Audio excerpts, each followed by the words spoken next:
नारायण हरि नारायण हरि नारायण। अथ चतुर्थो अध्याय गोकर्ण उपाख्यान। तो आज हम लोग भागवत महात्म्य में गोकर्ण जी की कथा सुनेंगे।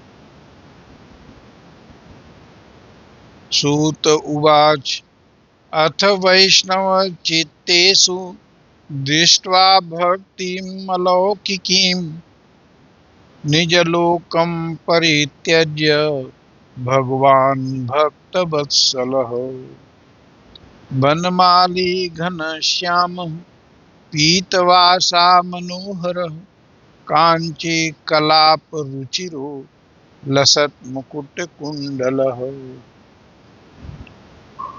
तो मुनिवर उस समय अपने भक्तों के चित्त में अलौकिक भक्ति का प्रादुर्भाव हुआ, क्योंकि उनको कह दिया गया भक्ति को कि सारे वैष्णवों के हृदय में आप रहिए। तो प्रादुर्भाव हुआ और भगवान अपने धाम को छोड़कर वहां पर गले में बनमाला शोभा पा रही थी और अंग सजल जलधर के समान है।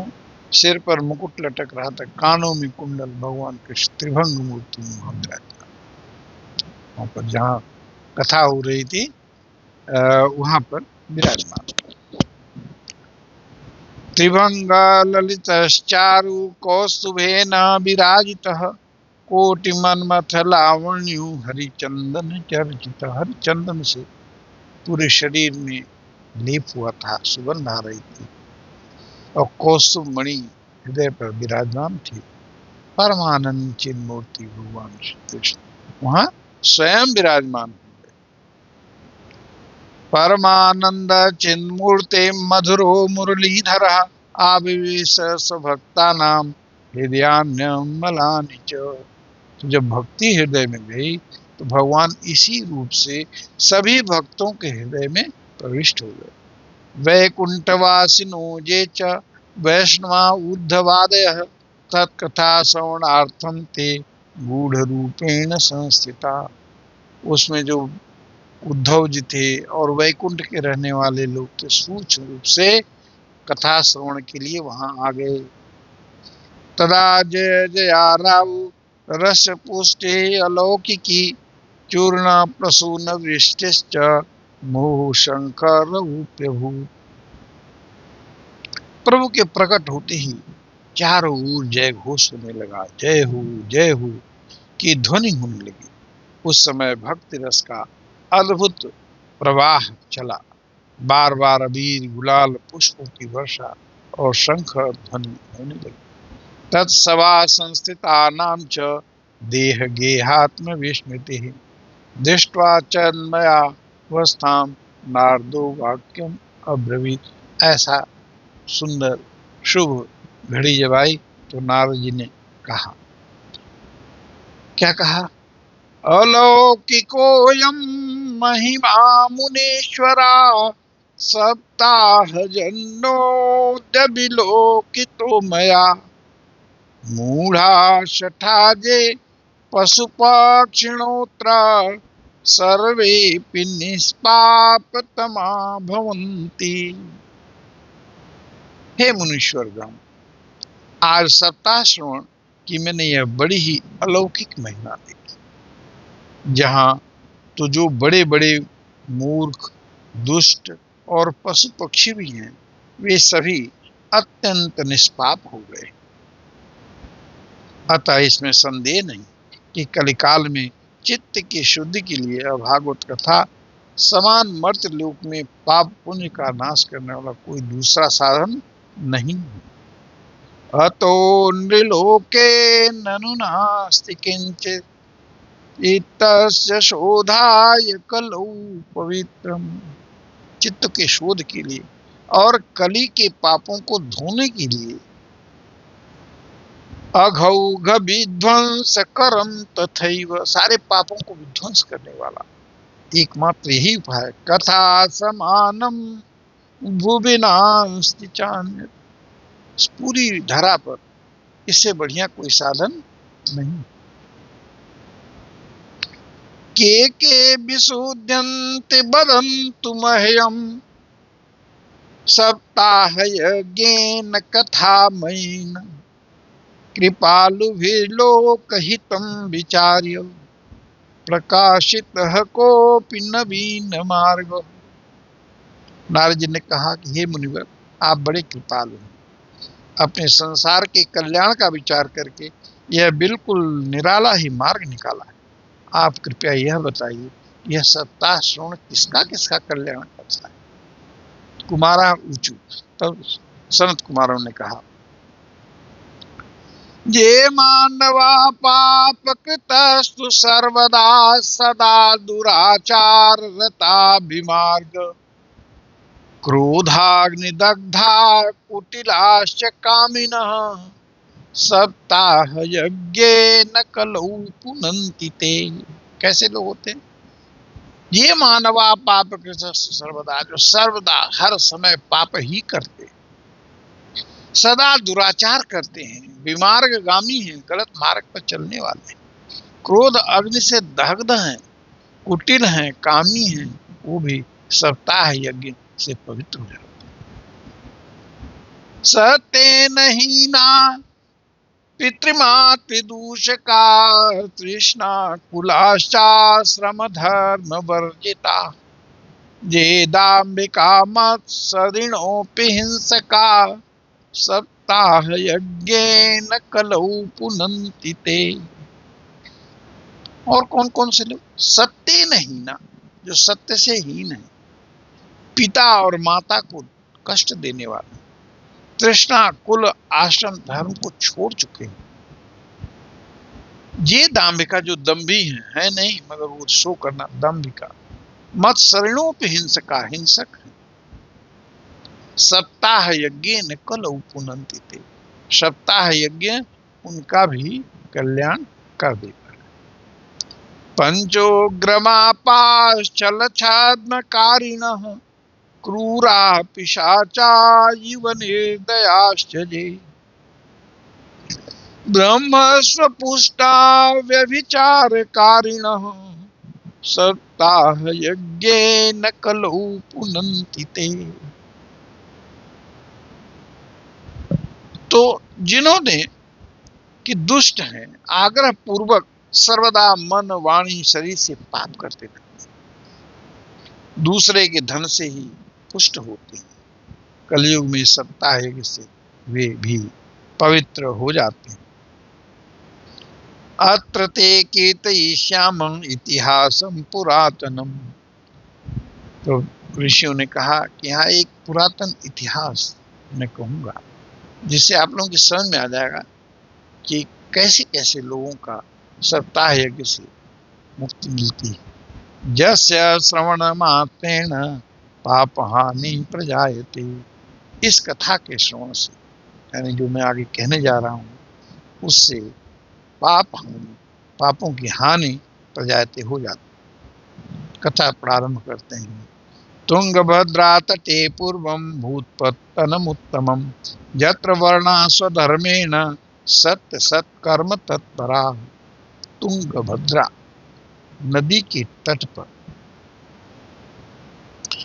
सभी वेदों का विशेषज्ञ, श्रौत स्मार्त कर्मों में निपुण एक आत्मदेव नामक ब्राह्मण रहते थे। वह साक्षात दूसरे सूर्य के समान तेजस्वी थे। देखिए, इसका कथा का भी अर्थ है तुंगभद्रा, जो ऐसा स्थान जो तुरंत कल्याण कर दे, तुंगभद्रा नदी। और वो जो ब्राह्मण है वो क्या है? वो आत्मदेव। आत्मदेव पुरे तस्मिन् सर्ववेद विशारद, सभी वेद के विशारद हैं, श्रौत स्मार्त निष्णात हैं और दूसरे सूर्य के समान तेजस्वी हैं। भिचको वित्तवान लोके तत्प्रिया धुंधुली स्मृता। उनकी जो पत्नी है उसका नाम था धुंधुली। स्ववाक्य स्थापिका नित्यं सुंदरी सुकुलोद्भवा। वह भिक्षा मांग के लाते थे और उनकी पत्नी को भोजन बना देती थी। लेकिन पत्नी कौन थी? धुंधली। तो कितनों बड़े विद्वान हो आप, तुंगभद्रा नदी के किनारे भी हैं, क्योंकि जब आदमी इतना बड़ा तेजस्वी है तो उसका कल्याण तो तुरंत हो सकता है, लेकिन उसकी पत्नी कौन है? धुंधली, जिसकी मति जो है धुंधली हो गई है। तो वो थे तो सही, लेकिन उनकी मति जो कैसी थी? वो धुंधली थी। लोक वार्तारता क्रूरा प्रायसु बहुजल्पिका शूरा च गृह कीर्तेषु कृपणा कलह प्रिय थी। इधर उधर बकवास करती रहती।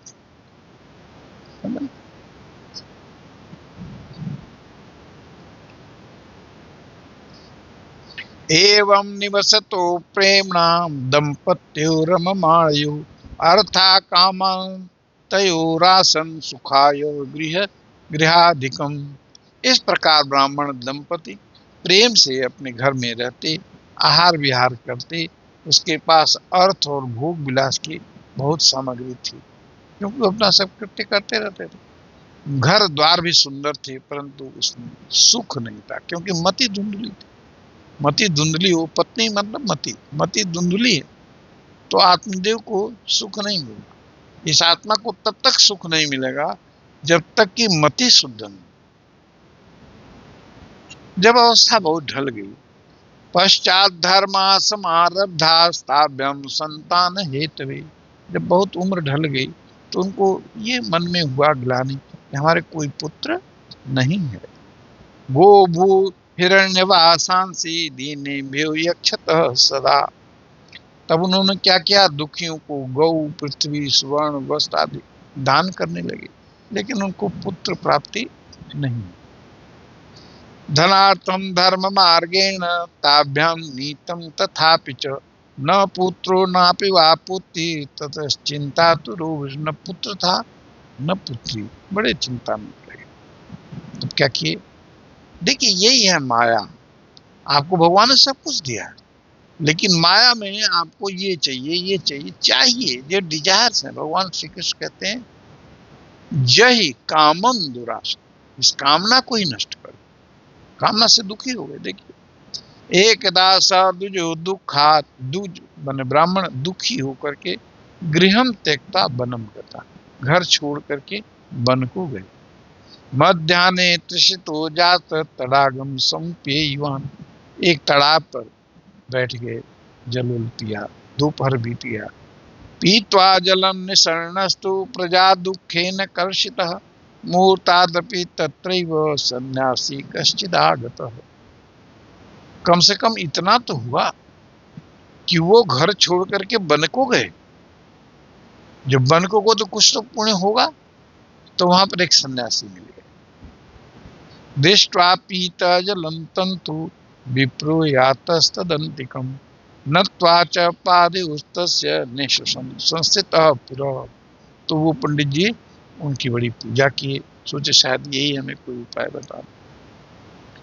यति उवाच, तब उस यति ने कहा, हर व्यक्ति किसी न किसी के पास जाता है, किसी उपाय वाले के पास जाएगा, किसी तांत्रिक के पास जाएगा, मांत्रिक के पास जाएगा, भगवान के पास नहीं जाएगा, वो इन लोगों के पास जाएगा। अरे भगवान ने जो सोच रखा है वही होगा ना। पुत्र सोच रखा है तो होगा, नहीं पुत्र सोच रखा है तो नहीं होगा। कथम रोदिषि विप्रत्वम काते चिंतावलीयसी बदत्वम सत्वरम मह्यम स्वस्थ दुःखस्य कारण। संत ने कहा, भाई मैं संत हूँ, समता में रहता हूँ, तुम्हें क्या कष्ट है? तुम इतने दुखी, चित्त तुम्हारा म्लान है, ऐसा क्यों है? तो ब्राह्मण उवाच, तब उस ब्राह्मण आत्मदेव ने कहा, किम ब्रवीमि ऋषे दुखम पूर्व पापेन संचितम।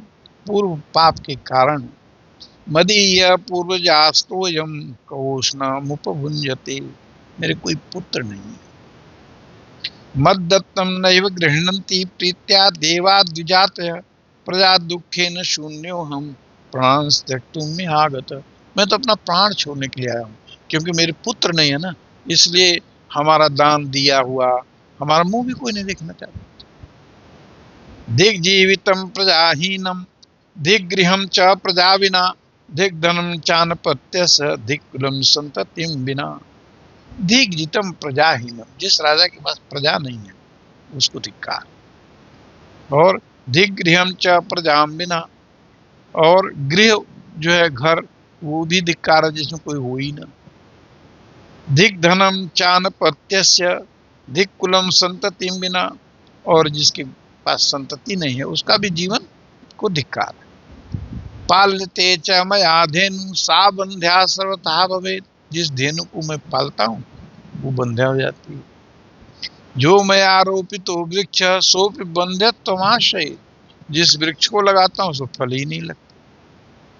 बड़ा आफत है। यत् फलम मदगृहा जातम तच्च शीघ्रम विनश्यति, निर्भज्ञास्यान्पत्यस्य किमतो जीवितेन मे। कहते हैं कि मेरे घर में फल आता है बहुत जल्दी सड़ जाता है, और जब मैं ऐसा अभागा और पुत्रहीन हूँ तब फिर इस जीवन को रखकर मुझे क्या करना है, मैं इस जीवन को ही त्याग दूंगा। इत्युक्ता सारुरोदोच्चैः तत्पार्श्वं दुःख पीड़ितः, तदा तस्य तेश्चित्ते करुणाभूत गरीयसी। तब वो रोने लगे। तब उस संत को दया आई। देखिए ये सब क्यों हो रहा था, क्यों फल सड़ जा रहे हैं, क्यों फलों वृक्ष लगाते हो उसमें फलते नहीं, क्योंकि तुम्हारी मति धुंधली। तद्भालाक्षरमालां च वाचयामास योगवान्, सर्वं ज्ञात्वा यति पश्चात विप्रमुचे सविस्तरम। वे योगनिष्ठ थे, उन्होंने उसके ललाट की रेखाएं देखा और सारा वृत्तांत जान लिया, और फिर उसे कहने लगे।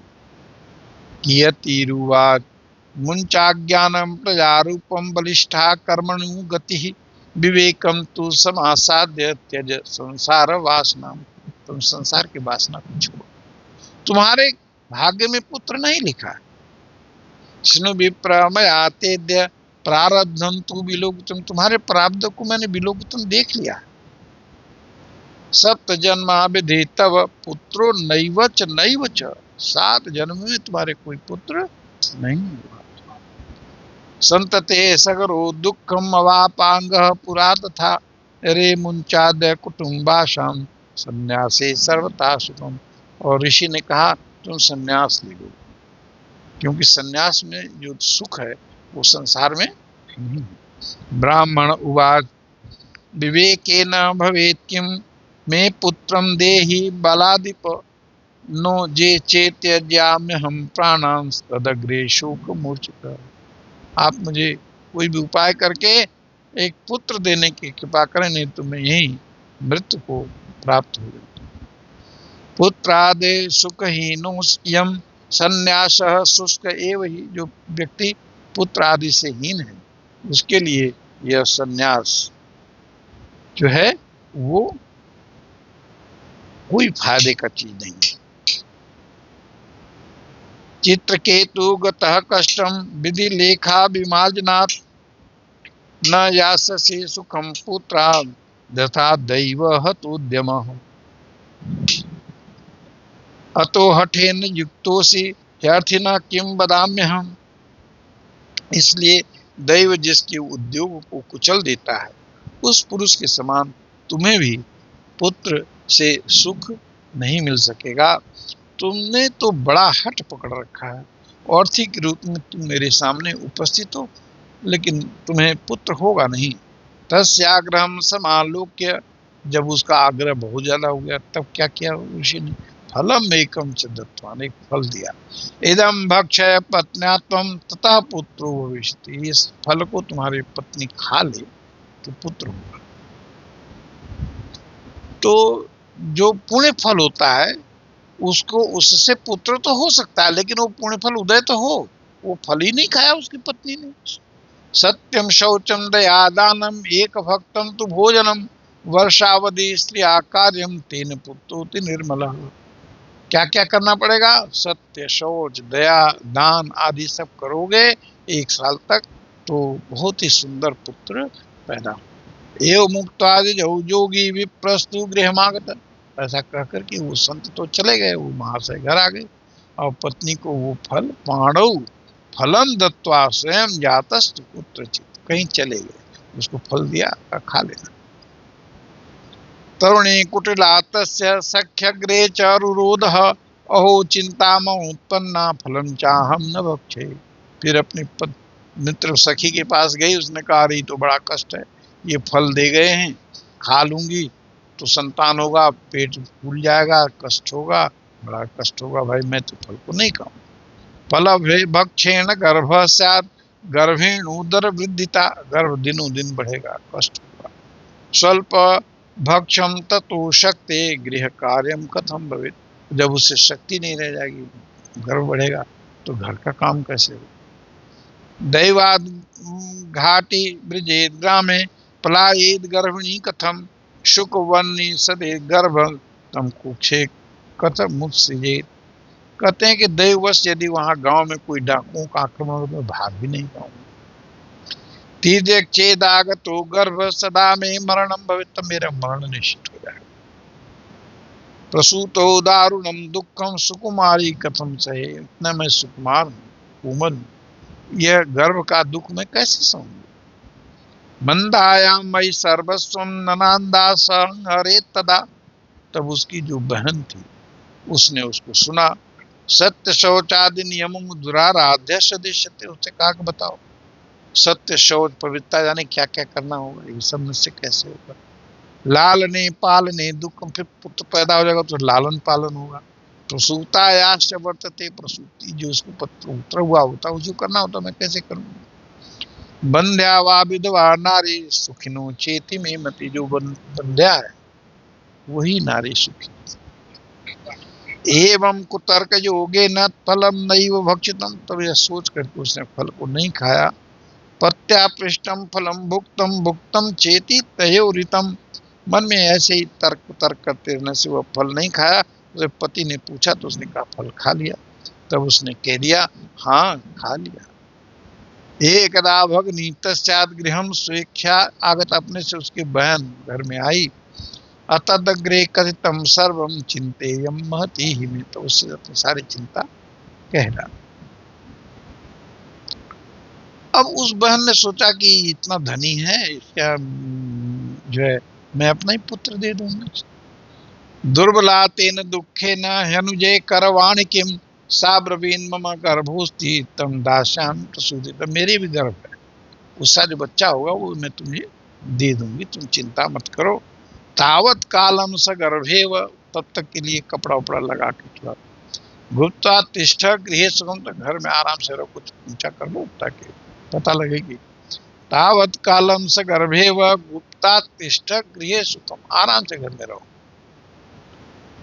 वित्तम त्वम मत पतेर्यच्छ सते दाशति बालकम, और उस फल को उसने क्या किया, गाय को खिला दिया।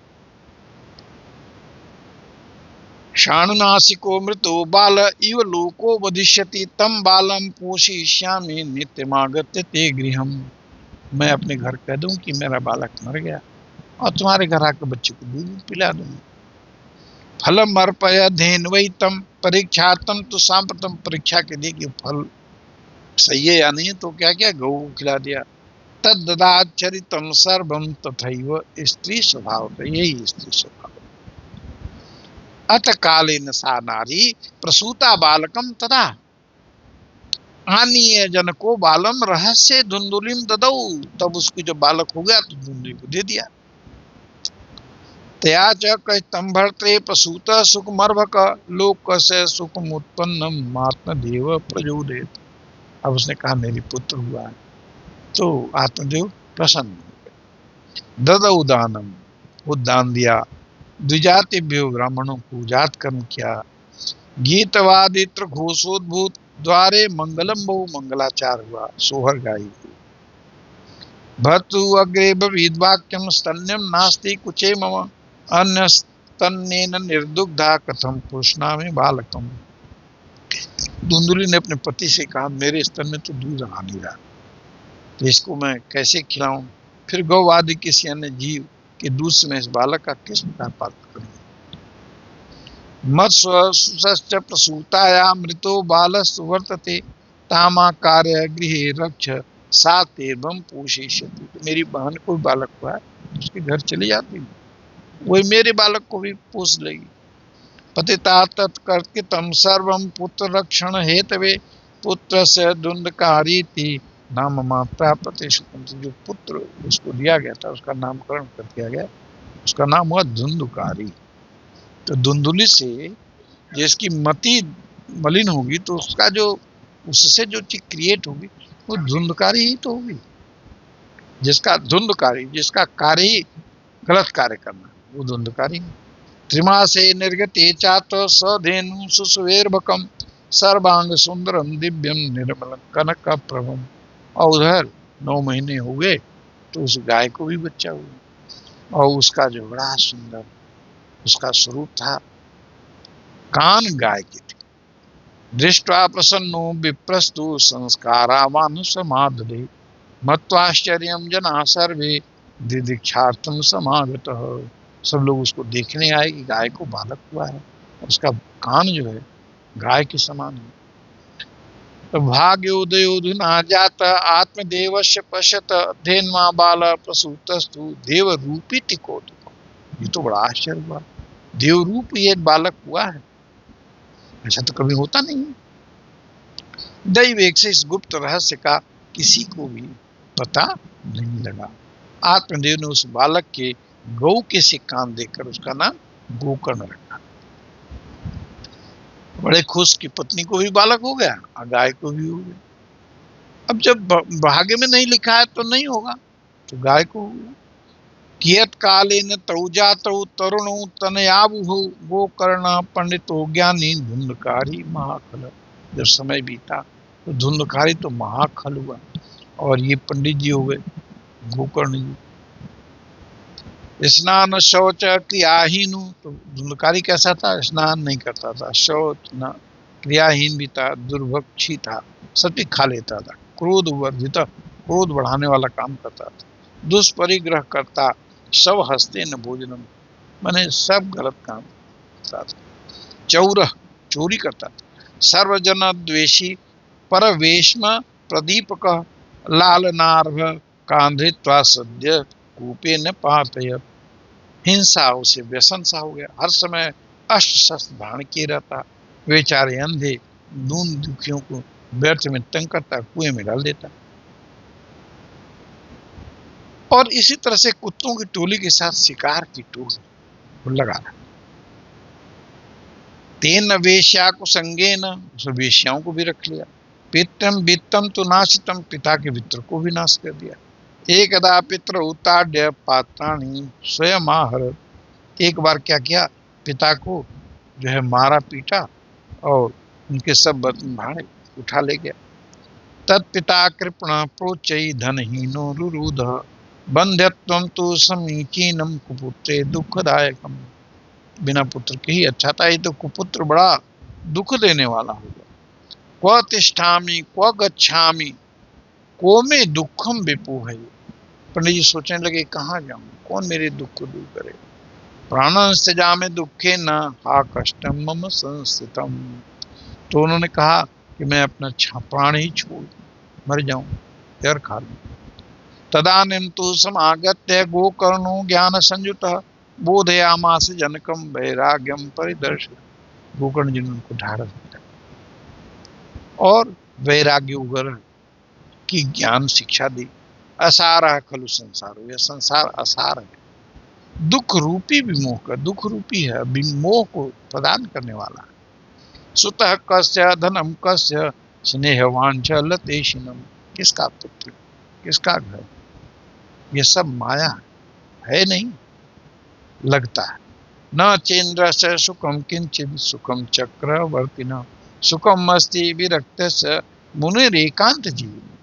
न तो राजा को सुख है और न तो गृहस्थ को सुख। अगर सुख है तो सन्यासी को ही। तो क्या करो, मुंचाज्ञानम प्रयारूपम मोह तो नरके गति निपातिष्यति देहोयम सर्गम त्यक्त्वा बने ब्रज। सब कुछ छोड़कर एक वन में चले जाओ।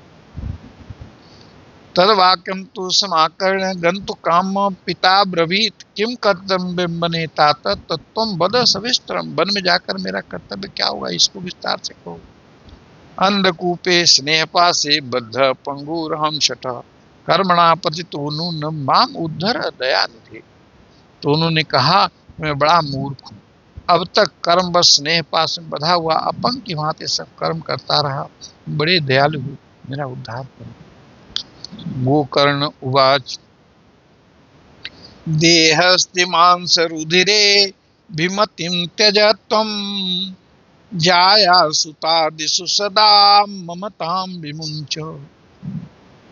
पश्यानिशं जगदिदं क्षणभङ्गनिष्ठं वैराग्य राग रसिको भव भक्तिनिष्ठ।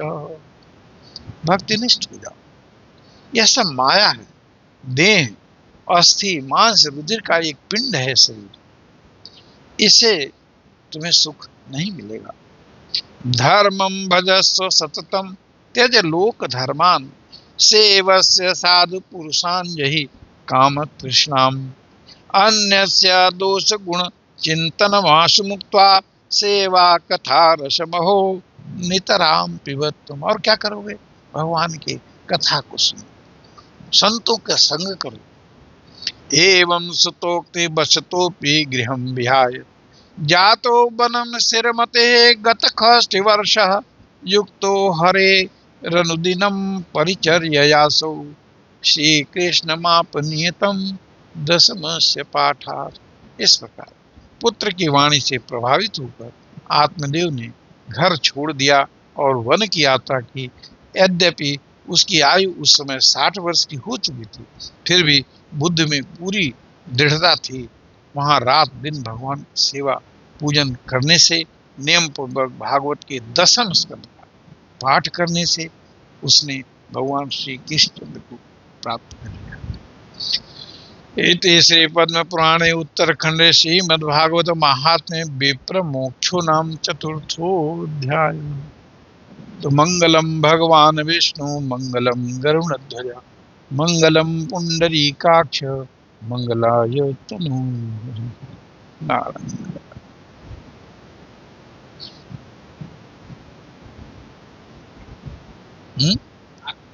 हाँ, विप्र मोक्ष